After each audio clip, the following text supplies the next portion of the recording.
San Francisco, New York, Los Angeles, Philly, D.C. So many major U.S. cities are in states of utter decay because of soft on crime lunacy and a general attitude from Democrats that open air drug use, vagrancy, quality of life crimes, it doesn't matter, right? It's all fine. Well, in fact, a stunning piece in the Daily Mail makes the case the city of San Francisco actually pays homeless people to stay homeless while they sell lethal fentanyl on the streets. Watch this. How long you been in San Francisco? Since June. If you're gonna be homeless, it's pretty easy here. I mean, if we're gonna be realistic, they pay you to be homeless here. You mean that literally? Yeah.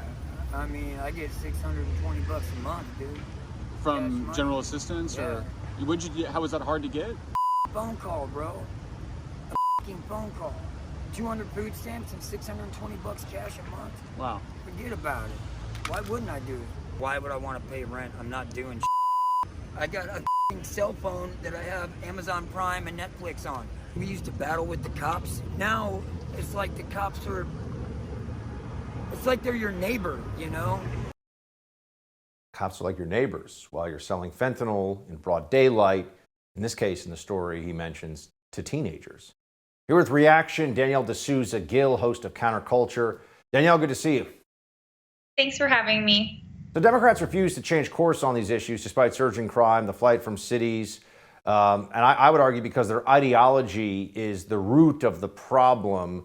I mean, what else can we take from it when you see somebody who's saying he's choosing to live as a homeless person in San Francisco because there's all these great benefits that they're handing out to people in San Francisco, including not just the money, but the not enforcing of the law so they can sell fentanyl on the streets?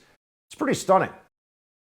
It really is. And I think you're exactly right. It is the ideology of the left. But I think half of it is defund the police. And the other half of it is these left-wing DAs who refuse to prosecute crime, because even if the police, round up the criminals, which in some cases they aren't, but let's say even they did, the DA may not even prosecute them. But then if the DA does prosecute them, even then, if you have a left-wing judge, they might not even have any penalty. They might just get let go. So in a place like San Francisco, you have Chesa Boudin, who's a radical communist. He's the adopted son of Bill Ayers, the terrorist who tried to blow up the Pentagon. So he loves Fidel Castro. He loves Hugo Chavez. So to him, he is on the side of the criminals. And he loves the people who are wreaking havoc on the streets, because to him, they are his people and they further his ideology. Whereas in a place like New York, where you have Eric Adams, who's a very moderate Democrat, he then has to deal with the left-wing DA, and they're kind of in conflict there.